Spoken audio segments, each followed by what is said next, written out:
Om Namo Bhagavate Vasudevaya. Srimad Bhagavatam, Canto 4, Chapter 22, verse 55. Kopithaya Jagatrishte Kale Sve Sve Chutatmakaha Manovagrittibhi Somyair Gunai Samranjayan Praja Gopithaya Jagat Srishte Kale Sveshe Chitatmakaha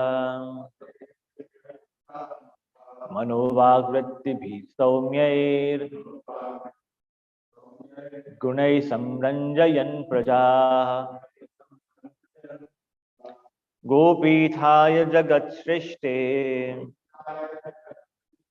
Kale Sve Sve Chitatmaka Manovagrittibhi Somyair Gunai Samranjayan Praja.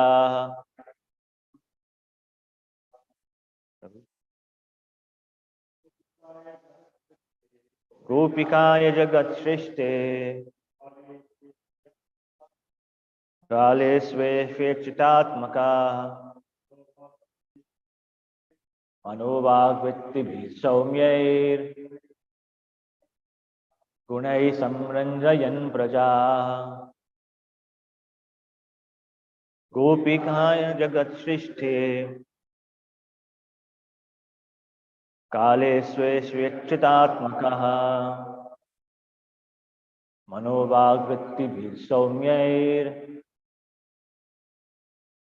Gunai Samranjayan Praja.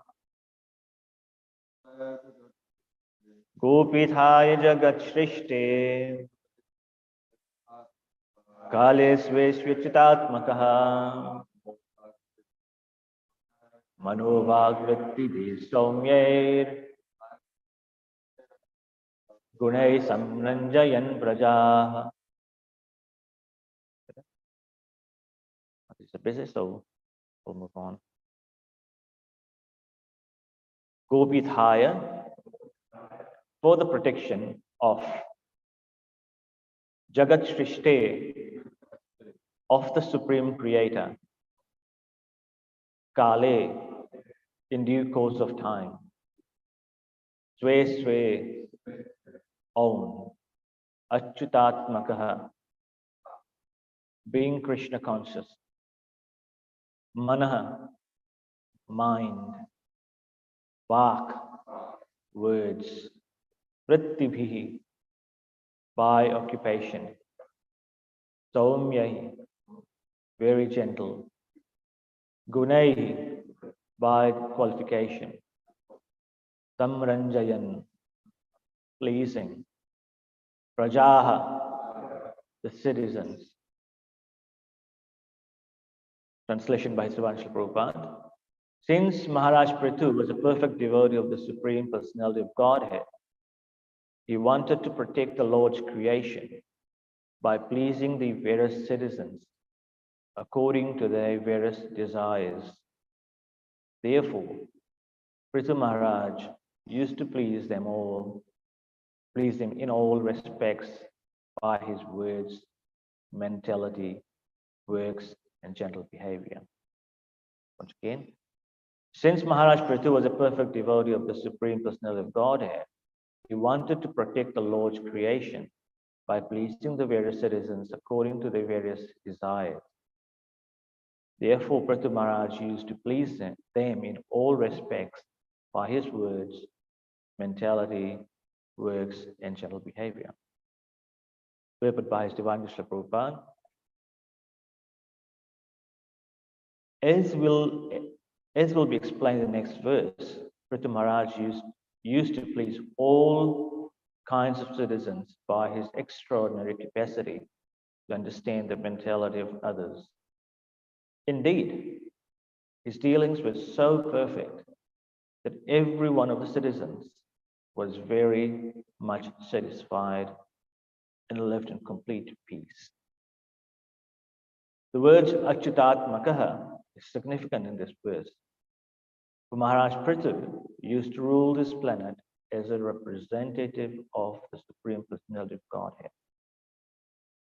He knew that he was the representative of the Lord and that the Lord's creation must be protected intelligently.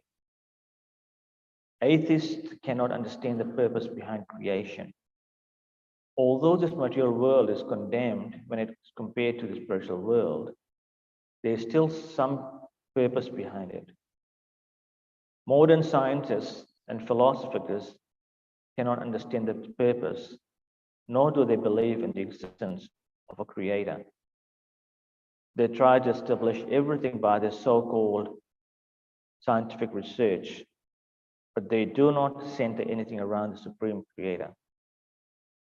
A devotee, however, can understand the purpose of creation, which is to give facilities to the individual living entities who want to lord it over material nature. The ruler of this planet should therefore know that all this sense gratification, all the inhabitants, especially human beings, have come to this material world for sense enjoyment. It is therefore the duty of the ruler to satisfy them in their sense enjoyment, as well as to elevate them to Krishna consciousness, so that they all can ultimately return home back to Godhead. With this idea in mind, the king or government head should rule the world. In this way, everyone will be satisfied. How can this be accomplished? There are many examples like Prithu Maharaj, and the history of his regency on this planet is elaborately described in Srimad Bhagavatam. Even in this fallen age, if the rulers, governors, and presidents take advantage of Prithu Maharaj's example, there will certainly be a reign of peace and prosperity throughout the world. Om Jnanatimirandhasya Jnananjanashalakaya Chakshurunmilitam Yena Tasmai Shri Gurave Namaha Shri Chaitanya Manobishtam Sapitam Yena Bhutale Swayam Rupa Kada Mahyam Dadati Swapadantikam Vandeham Shri Guru Shritpada Kamalam Shri Gurun Vaishnavam Nishcha Shri Rupam Sagrajatam Saharagana Raghunathan Vitam Tam Sajivam Sadvaitam Savadutam Parijana Sahitam Krishna Chaitanya Devam Shri Radha Krishna Padan Sahagana Lalita Shri Vishakhanvitam He Krishna Karuna Sindho Dina Bandhu Jagatpate Gopesha Gopika Kanta Radha Kanta Namastute Tapta Kanchana Gaurangi Radhe Vrindavaneshwari Rishabhanu Sute Devi Pranamami Hari Priye Vancha Kalpatarubhyascha Kripa Sindhubhyevacha Patitanam Pavinebhyo Vaishnavebhyo Namo Namaha Jai Shri Krishna Chaitanya Prabhu Nityananda Shri Advaita Gadadhar Shrivasadi Gaura Bhakta Vrinda Hare Krishna Krishna Krishna Hare Hare Hare Rama Rama Rama Hare Hare.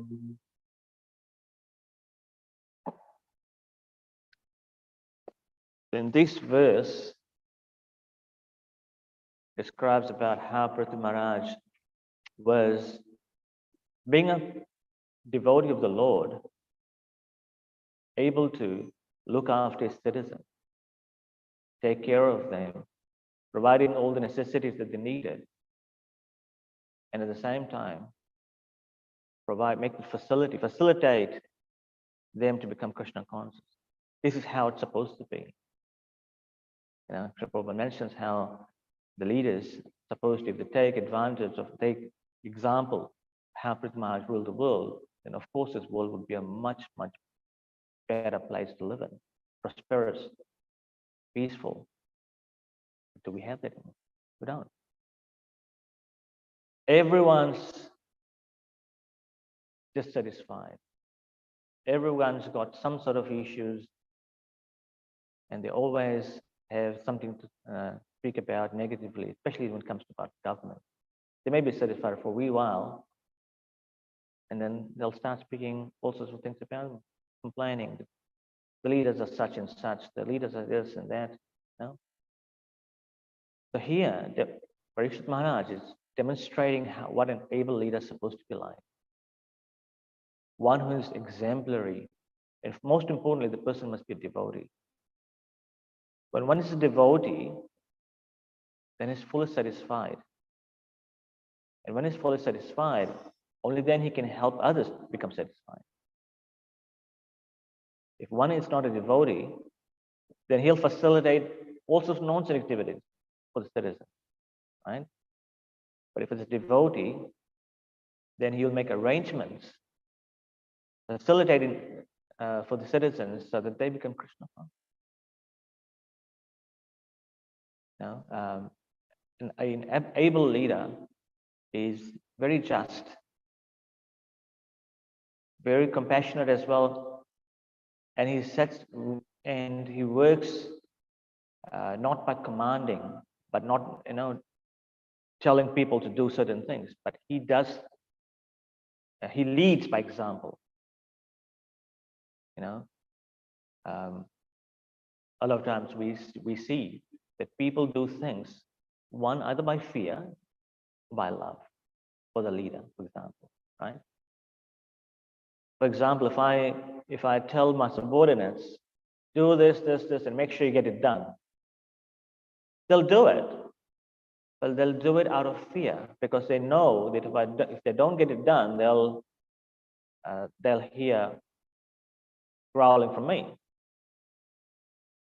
But if I empower my subordinates to work in such a way that they do it out of love without me having to tell them. See, so it all comes down to how a leader behaves towards his people, his subject. So, like I said, it can be done by fear, it can be by love. Which we prefer? Which you prefer? Do things out of fear? Do things out of love? Love? And what would the feeling be when you do it out of love? How would you feel?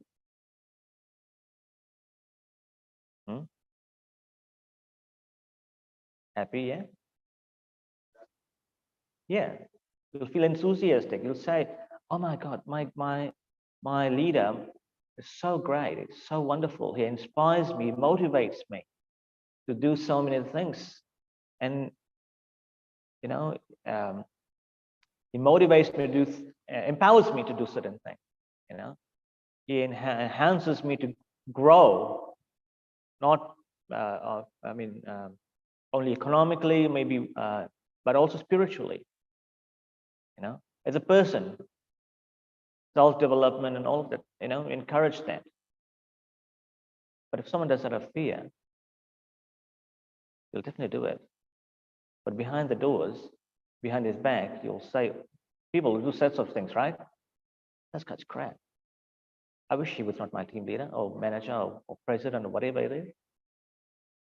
He's full of shit. That's how people generally say, right? I'm not saying that this is how you should speak, but but this is what people generally say. This is just exactly how people will express their frustration. But when you have a devotee who is a leader, he will definitely demonstrate those divine qualities.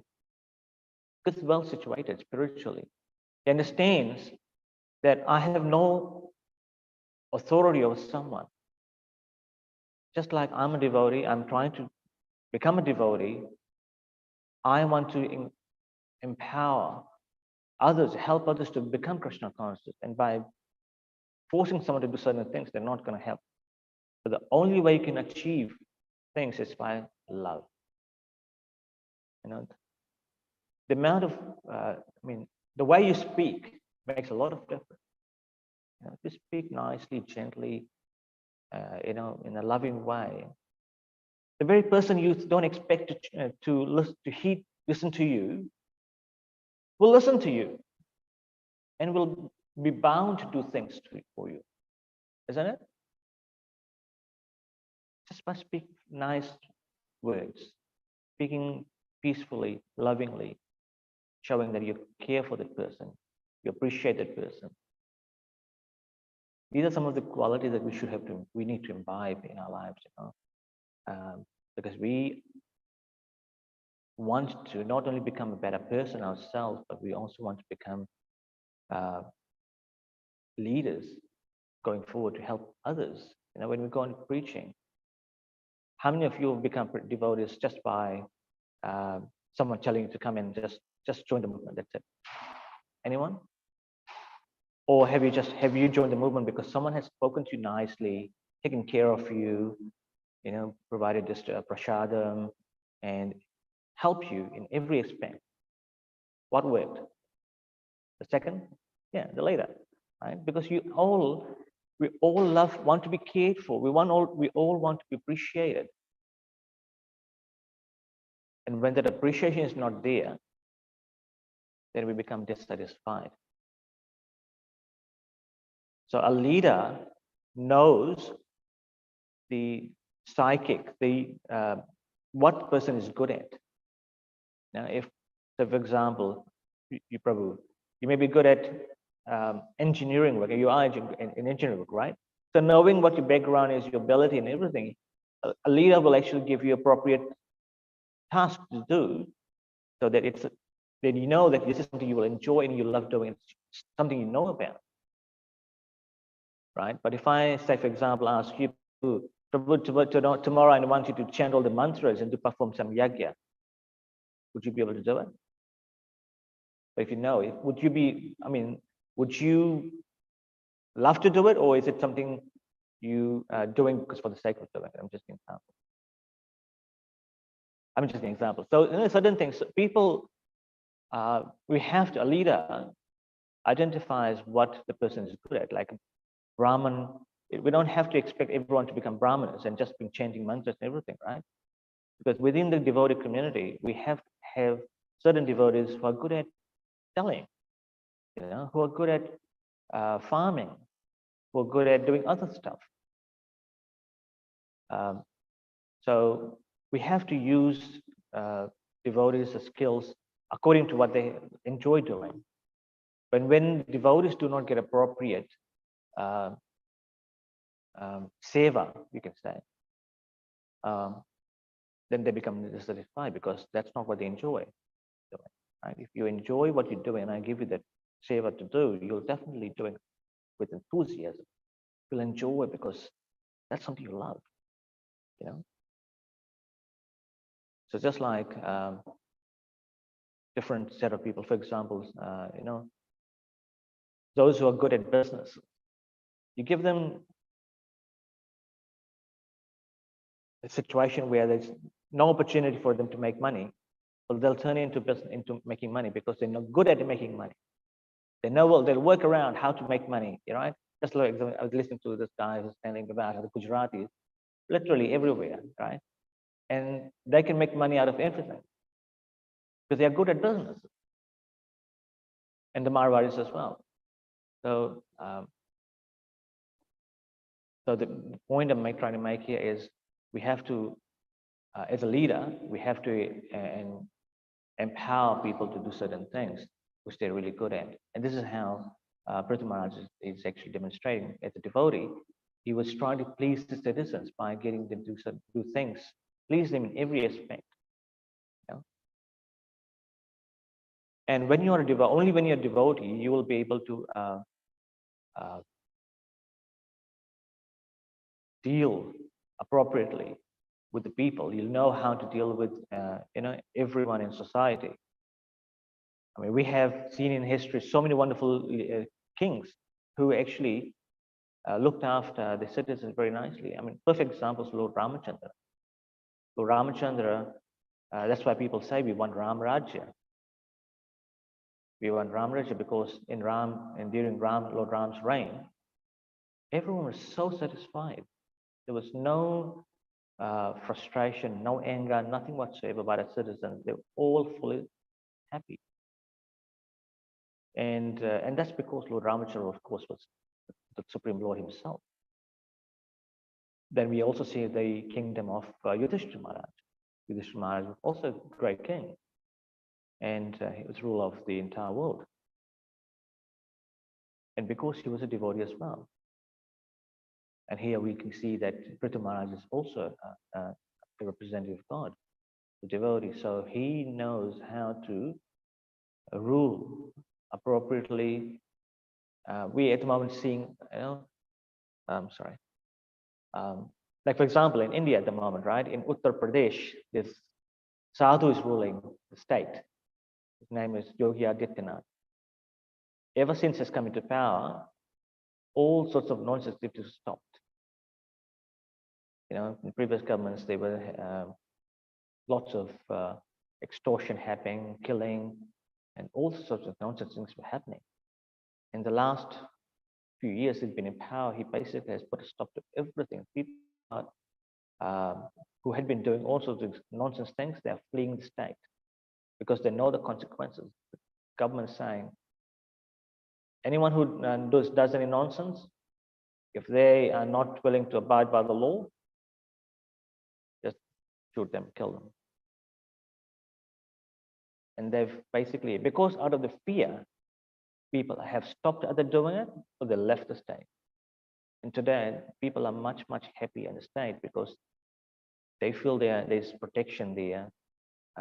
There's nothing to worry about walking out in the street. And before, people used to, random people just come and shoot you and just kill you right in front of everyone. All of that stopped.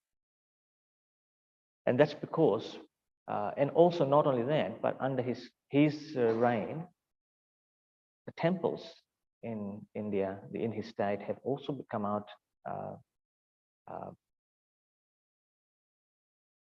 would say, renovated, refurbed, and lots of nice things have happened, to the religious shrines that are in India, in Uttar Pradesh. So, when a devotee is in charge, definitely he'll be just to everyone. He will treat everyone equally and not discriminate. He'll make sure that all citizens are happy. That's the most important thing. If the citizens are roaming around the street homeless, what does it actually explain? That means there's something wrong in the system, right? When the citizens are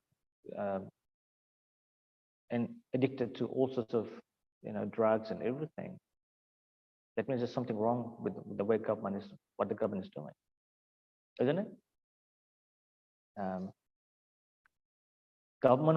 Everyone wants a government that is looking after them nicely, looking after the needs and wants. But very few leaders are there who actually take care of the citizens. A lot of times you have leaders who actually look after themselves first. They want to look after build up their own empire, and through corruption, make money out of all those dodgy deals. And because they know that if they don't come next time, at least they've got all sorted financially, isn't it? But the thing is, when you get into power is very, very, I wouldn't say very great experience having power, because power will corrupt you. I know that because I've experienced myself. When you get elected, when you get, and you get elected because you have the intention to do good for your people, And I've seen that people who run for elections with good motives that they want to uh, make a change in society, whatever it is. And then after getting power, they start seeing that there's so much stuff that they're like money that can make and all sorts of different things, which they didn't have before when they were not in power. And they'll do everything to stay in power, right? And sometimes when you're in power, you have to satisfy everyone. And sometimes to satisfy one community, you have to compromise on certain things. And that means there are some compromises you have to make, which you don't want to or you shouldn't, but you do it. And in that way, you end up becoming corrupt and also, doing all sorts of things. I've seen that happening in so many different people and in leaders as well. But when you have a genuine devotee leader, then the devotee is supposed to look after. I mean, of course, there are times where some devotees can behave differently, but again, you have to remember the fact we're all human beings. We all are trying our best to progress spiritually. And sometimes if someone says something really bad, I think sometimes instead of going into a revenge mode, take a step back and just, just don't worry about it, because ultimately we will get disturbed. When we get disturbed, then we're not able to go and move further in a spiritual life. Sanatana Goswami was such a person that he used to, even though he was focused in his own spiritual life, but he used to care about the people around him. And for example, if someone's cow died, he would go out to him and say, "I'm sorry to hear about your cow, passing away." So he would care, even for small things around people around him. And this is how it's supposed to be. We should be, even though we may not really want to get into things, but sometimes showing some appreciation or even concern, not a bad thing. And that way people feel appreciated. There's actually someone asking me about it. Appreciate that. Even a nice word, some nice words. So Sanatana Goswami used to take care of people around him.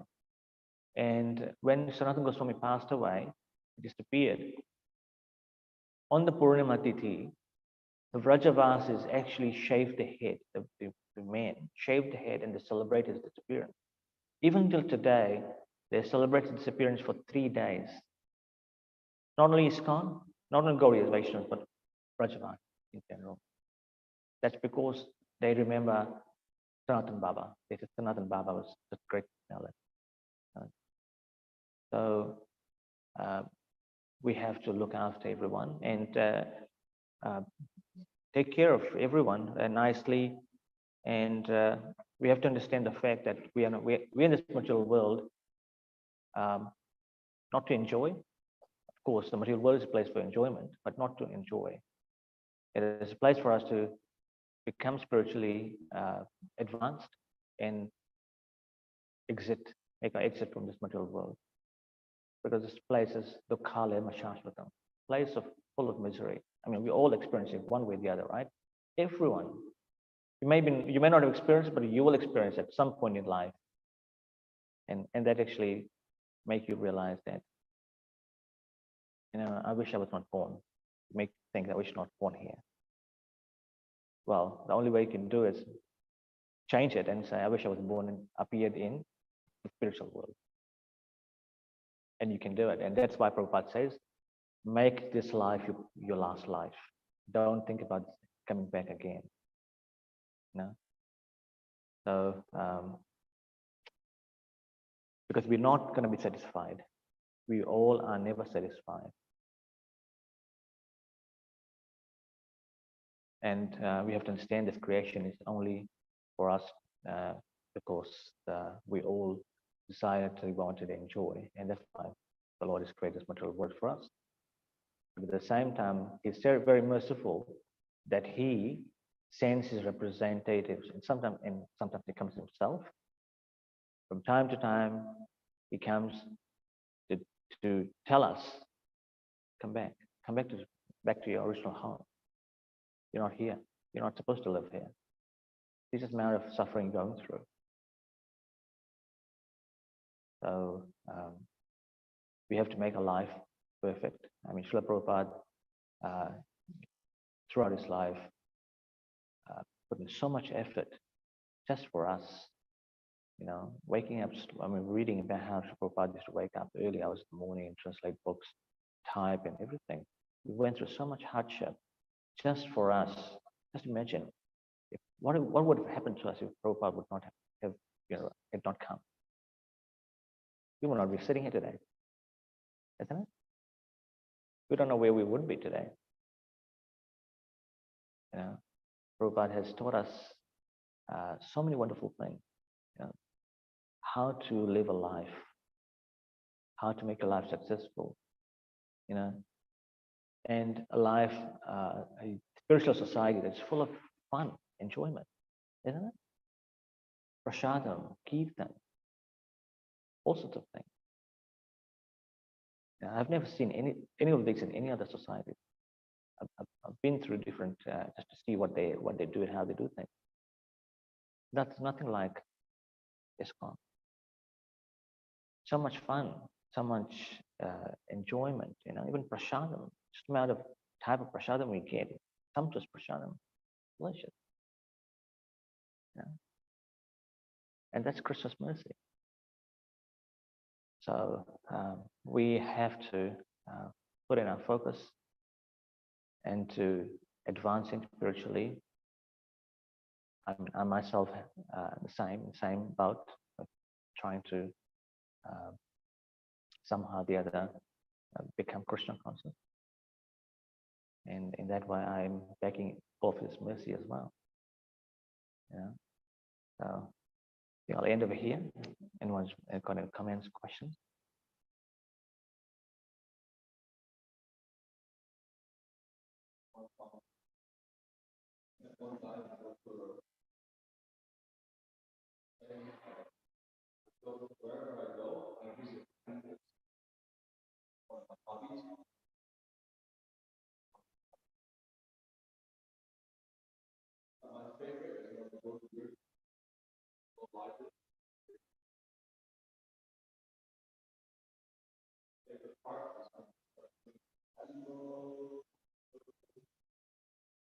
Indeed, actually, that's right. I mean, everyone who had come to one of the ISKCON temples, they would realize that so much in ISKCON is beautifully dressed. The lordships.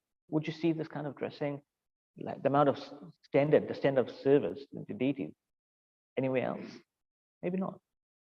There may be some, but not as elegant as we have. They have elegant worship. The standard has been established by Prabhupada. So, and not prasadam. Just imagine. I mean, I've been to, like I said, in the past when I used to go to different organizations, it's because I was at that time I was in trying to find out about God, and I went through different places just to find out who God is, and I got different answers from everyone, and the mood wasn't very good too. But Srila Prabhupada has put everything, all the questions, and all the answers to the questions in his book. Very elaborate explanations, just like this is only can be done by pure devotee, no one else. Ordinary person cannot write such commentary, So we are very grateful to Prabhupada, and that we are hearing about the Lord's glories, and somehow the other floating the body.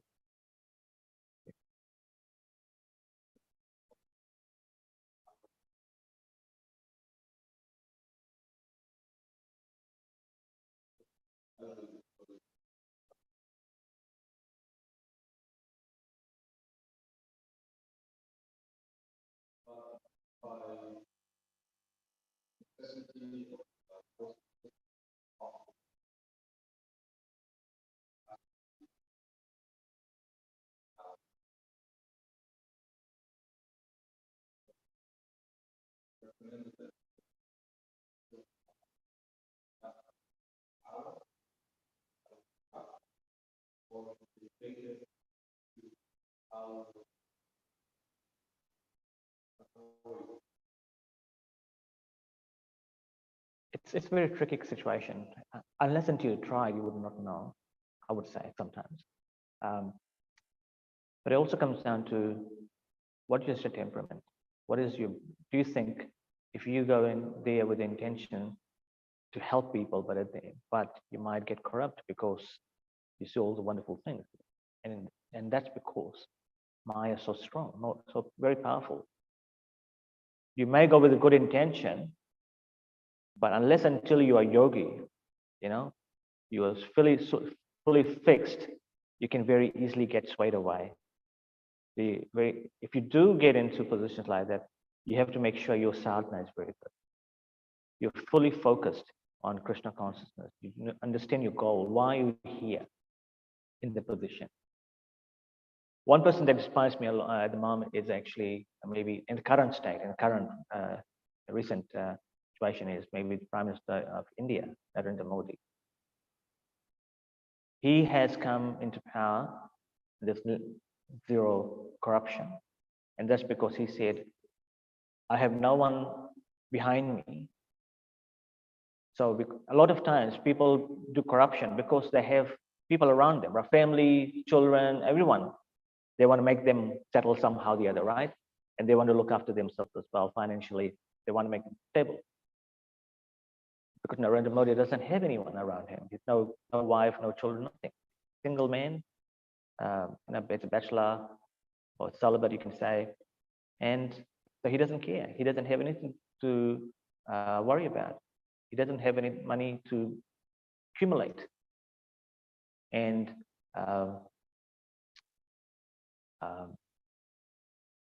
he lives a life like a yogi. He waits. He has certain hours of sleep that he wakes. He only has 3 or 4 hours of sleep. Wakes up. He's focused. Like he's basically got a entire schedule for the day. What he needs to do when. He does yoga. He does reading in scriptures. So when you listen to some of the speeches, he quotes Sanskrit verses, Bhagavad Gita and other verses. And this is how us leaders are supposed to be. Knowledgeable. And he doesn't do appeasement where he goes into, appease certain sects of the community, whatever. If he's a Hindu, he shows he's a proud Hindu. He doesn't, shy away from showing that he's a follower of Sanatana Dharma. He goes overseas, he just dresses how he's supposed to be, and so forth. So we have to, if we are fully focused, we are here for what reason? If we understand that reason and we keep reminding ourselves that why we're here, then we will not get into that situation. We'll try to avoid corruption. Of course, most importantly, you have to have the right association. You may be single, but around you, people might be corrupt. And by associating with the corrupt people, you'll get corrupt. It's a very high tendency. So it's very important that you have good people around. People who are reminding you about your purpose, the goal, why you're in the position. And of course, spiritual guide. So of course, in those situations, you may ask your spiritual master or spiritual mentor to guide you on whether I should take up this position or not. But if we have to be very, very careful, power can be very, very dangerous. You can do good with power, you can do bad with power as well. Like I said, we may have good intentions, but we may end up doing something really, really opposite to what we went through. Like for example, I don't know whether those who know from India, they would know that the Delhi government, the AAP party, this is a new example only, they came with the intention that they want to completely eradicate corruption in India. And after they got into power, people voted them like they basically won by huge margin. After they got into power, They've now become the biggest corrupt party. They've been doing all sorts of dodgy deals and everything. So, like I said, power can be very, very dangerous. It can corrupt people very easily. We'll be very mindful of that. So, does it help? It's very important to be around good people, like-minded people, people who are supportive, who are encouraging and reminding you of your purpose, spiritual purpose, and all of that. One thing is very important as a leader. I've seen this very, very frequently in different places. When we are in position in power, we will, do some wonderful things. But the moment we are kicked out of power or voted out of power or whatever, a lot of times we've seen that we would end up actually creating more obstacles for my successor than actually doing anything better. I wonder why. And that's maybe because they could not tolerate the defeat, or they cannot tolerate that someone's doing better than me.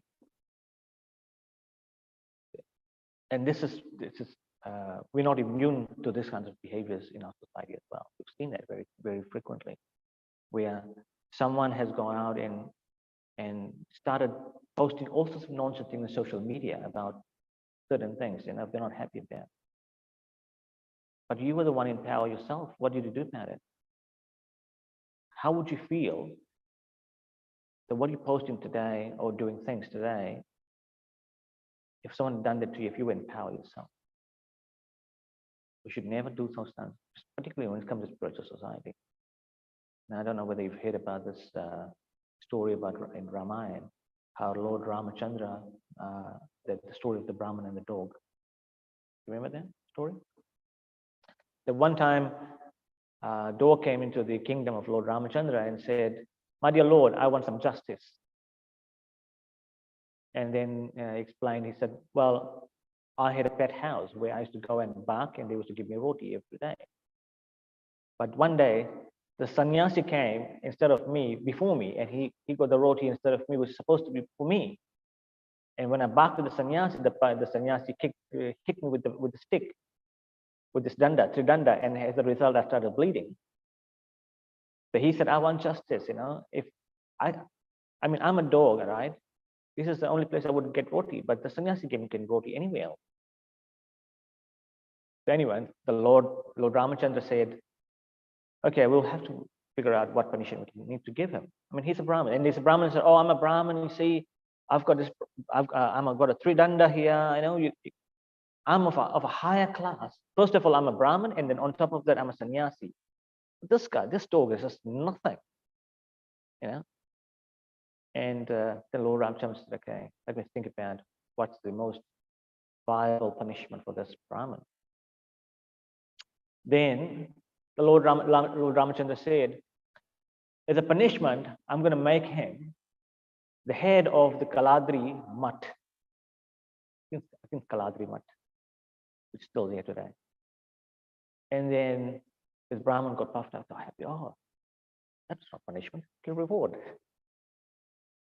But the dog started laughing, smiling, and was really becoming happy. "Bravo, great." And then when everyone started saying, "That's not what we expected. How can this Brahmin who actually fed this dog up be punished by actually getting rewarded?" Then the dog said, "You know what? In my previous life, I was actually the head of this Kaladri Mutt. And I got attached to everything, enjoyment and everything. I was a leader. I got attached, and I did all sorts of embezzlement. All sorts of nonsense, and as a result of that, I'm today a dog. So he will get into power. He'll enjoy, because he was a Parivraka Acharya, so he's supposed to move. But now he'll be situated in one mutt. And because he's going to be situated into one mutt, he'll get attached to it. And he will then eventually start getting into enjoyment and all different things. And then eventually he's going to fall down from that position. And in his next life, he'll turn out to be this dog like me." So we have to be very careful. Yeah. We don't want to be in a situation. But like I said, in that way, the Lord Ramachandra also was very exemplified that he did justice. Even though it might not be visible at that time, but eventually it would happen. So he knew what was going to happen. Any comments? Any more? That's it? Yes, Prabhu.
Yeah, we all have things to do in lives, right?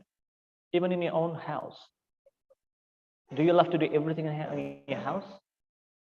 Maybe not, right? I mean, some people might not love gardening, but because they've got a house, they've got to mow the lawn and everything. Not an enjoyable activity, is it? I don't think so. Well, for some, maybe. For some, they will just enjoy it because that's what they do. So there are certain things which we don't enjoy, but we have to do it. I mean, classic example, some people say, even making my bed is a very difficult exercise. I don't enjoy doing it. And some people love it. Honestly, the first thing I do is make my bed, and I love doing it because that's what I enjoy. So yes, we may not love certain things, but we have to do it. Do you enjoy what you're doing at work? Do you love traveling to work and everything? And no, maybe but we have to do it, right? Why do we do it? Because we have to maintain ourselves. We have to, now you've got a family, so you've got to maintain yourself, manage expenses. If there were no expenses, there was nothing to pay for, then maybe not, you want to do it. So yes, we have to do what we love doing, but we have to balance it out, basically. Now, we can't say that I'm not going to do it because I don't love it. Sometimes it's a need. It's a need. We have to do it. I think most important is to balance it out. Srila Bhaktivinoda Thakur says that we all have our spiritual and material needs. We need to balance them out. We can't suppress one and let the other one, flourish.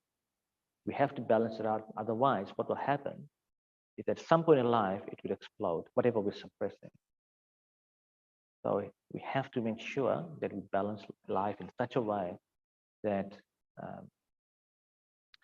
we don't encounter further problems in life. Those artificial suppression can be one that we have to avoid. So does that help? All right? Yeah, so we just have to do what we have to do sometimes. This is material world. The least we can do is always have Krishna in the center of our life. And that's the most important thing. Put Krishna in the center of your life, and the life will become sublime. Ultimately, always remember why we're here. We are here because we want to get out of this material world. We're not here to lord the world, material world. We're not here to enjoy the world. As in, fully get engrossed into the material activity. We're here, yes, of course, while you're here, you enjoy a little bit, but don't get entangled into it. You need to be mindful that we don't get entangled fully into it and continue into enjoyment. At the moment we get entangled into enjoyment, then we slowly drift away from spiritual life. And then we'll realize, then we will start getting more of what we didn't want to do, and faith that is for us. Yeah, I think we'll end here. It's already 8:45. Thank you very much. Srimad Bhagavatam ki jai. All praises and assembled devotees. Jai Jai Srila Prabhupada ki jai.